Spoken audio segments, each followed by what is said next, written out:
Hey guys, this is Hell Hades. This is a Raid Shadow Legends video. Guys, we've got some champion buffs.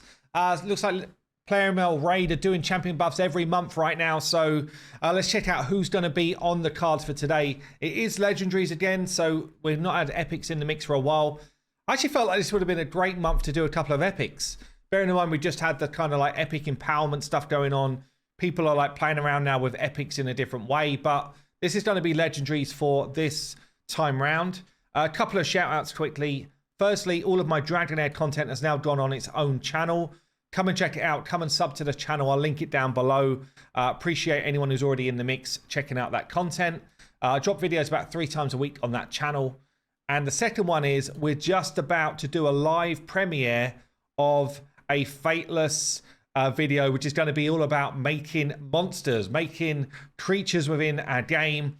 About 20% of the heroes that you can play when we launch our game will be creatures, and actually showing you some of the concepts in 2D, some of the 3D characters that have already been made, and also how some of that stuff is done. And that is going to be a live premiere that you can come and watch along with us, and we'll be kind of like in the chat, chatting with you guys as well. It's going to be in, I guess, from when this goes live. Actually, when am I allowed to talk about this? It's going to be 1 hour after this one goes live. So I'll link it down below if you want to come and get involved in that as well. Okay, let's talk about this then. So we've got 2 champions on the mix, or in the mix. I don't know how many of these people are going to have, honestly, but the first one is Vitreous. Was he like a guaranteed at some point? He might have been. I don't have him. I think he might have been in some sort of way a guaranteed, or maybe he was part of an event or something like that. But Vitreous, Sacred Order, Void, Legendary champ. And yeah, I mean, what's the reviews looking like right now? Yikes. Whoa. Nothing above a 3 in-game reviews. People are thinking he sucks right now. So let's see what's going on.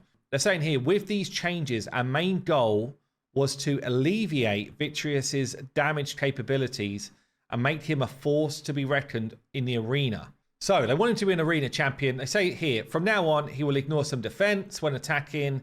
He will be able to self-boost with buffs. He will have more of a damage-focused build.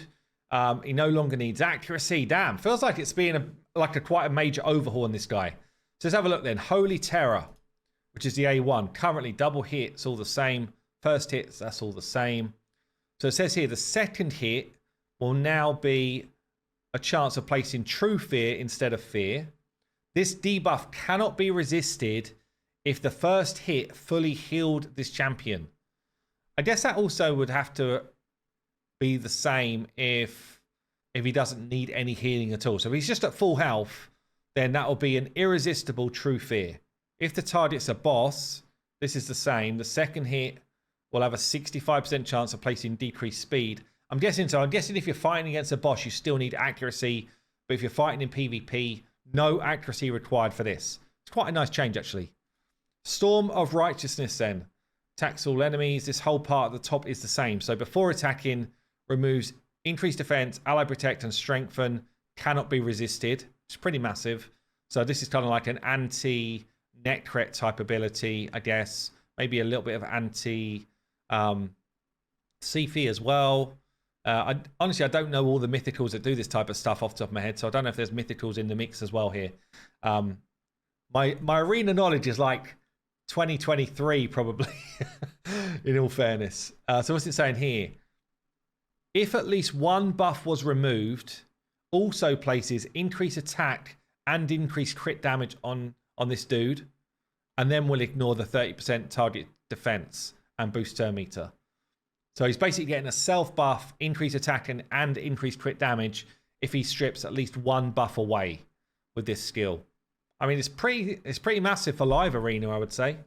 Pretty massive for live arena. Okay, let's check out this one then. By the hand, attacks an enemy 2 times. That's all the same. It says here, each hit ignores 30% of the target's defense instead of just the second hit. Each hit ignores defense and destroys enemy max HP to 25%. The rest is the same there.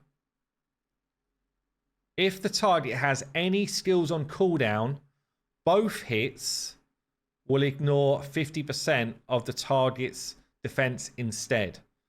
So if the enemy's got any skills on cooldown, then you're ignoring 50% defense. So it's a single hitter, and this is an AoE. I mean, it probably does a decent amount of damage.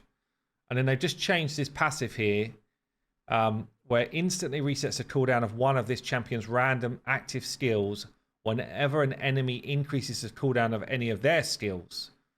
So this goes from a 5-turn to a 4-turn. Grants an extra turn if a skill's cooldown was reset. After granting an extra turn, places this skill on cooldown.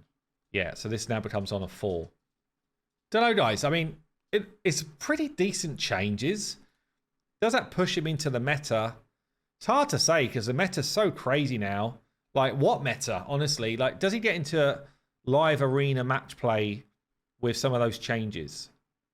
It's definitely cool. Like, you know, it's ignoring defense, increasing your own attack, crit damage on this skill before attacking is big. I mean, he's got such a massive base attack, 1700 odd. Surely it's got to do some damage. Yeah, anyway, Vitreous is the first one up. Second one then, here's a champion that I use a bit. I actually use him in my Dark Fate team. So Holstering here, I'd say he's a decent damage dealer. He's got a decent hit here. He's got Hex, which is probably not really a big part of his kit as it stands. This ability, this is the ability, right? It hits hard. It has got turn meter steal, and it's decent against champions like, or enemies like Dark Fae, enemies like Fire Knight, single target enemies where you're trying to take turn meter away. And then this is a decent hitter on the A2. That's kind of what he's used for at the minute. Like, outside of Fire Knight and I'd say Fire Knight normal and Dark Fae, he doesn't really do a lot. So not a bad one to put in the mix, but probably not who I was expecting. So it says here, with Holstering, we wanted to make sure he's a more reliable single target nuker. So his random attacks on A1 and A2 were replaced with single target. So instead of random here, is actually like attacking somebody by the looks of it. Adding some debuffs into his kit. Want him to make him a solid PvE champion. Okay, let's see what's going on. So, Rampant Blows. Double hitter against a single target enemy instead of at random. If this champion is under a Veil, Perfect Veil buff, each hit has a 50% chance to decrease the target's turn meter by 15%. And he still gets his places increased attack if he crits. So if he's got Veil or Perfect Veil, each hit has also got a chance to drop more turn meter. It's not bad, actually. That's actually pretty cool. Again, it's not changing where he's going to be useful. It's just making him a bit more reliable on what he's doing already, I would say. But then I guess if you're no longer hitting at random, suddenly, you know, some of these abilities, although this one's still at random, suddenly some of these abilities might be a bit more useful in other areas of the game as well, like Ice Golem or Spider, I guess. Okay, A2 then. Overthrow. Attacks an enemy 3 times now instead of random. Still doing the ignore defense stuff. Will ignore a further 25% of the target's defense if they are also under decreased speed. Will also ignore an additional 25% defense if they're a Bannerlord or Knight Rev faction. It's kind of irrelevant. He's not really a PvP champion. I guess maybe in some Doomtower waves or faction war stuff that could be relevant, but it's actually nuts. If you do get to the point where he's ignoring 75% defense, then damn, that's going to hit for an absolute nuke. But even doing additional damage, so ignoring 50% defense against, you know, enemies like Dark Fae and that's actually pretty solid now.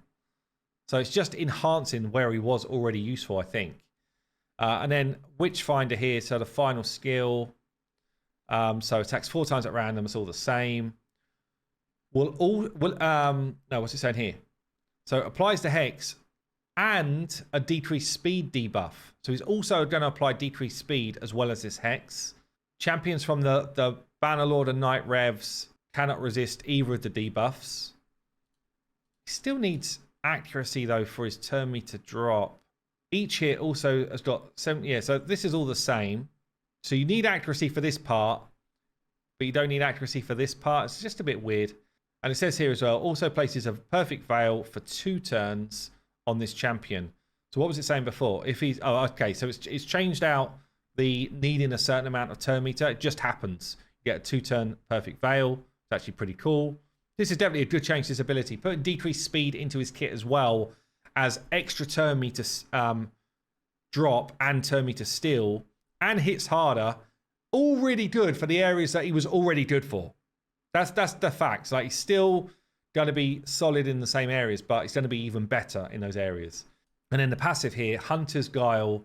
If this champion attacks 2 targets currently, it says here now, if this champion attacks a target under Hex and decreased speed, places Perfect Veil on this champion for 1 turn. This effect will not happen when you counterattack, and the rest of it is the same. I do like the changes to this guy. It doesn't really make him viable in my head in other content. Does it?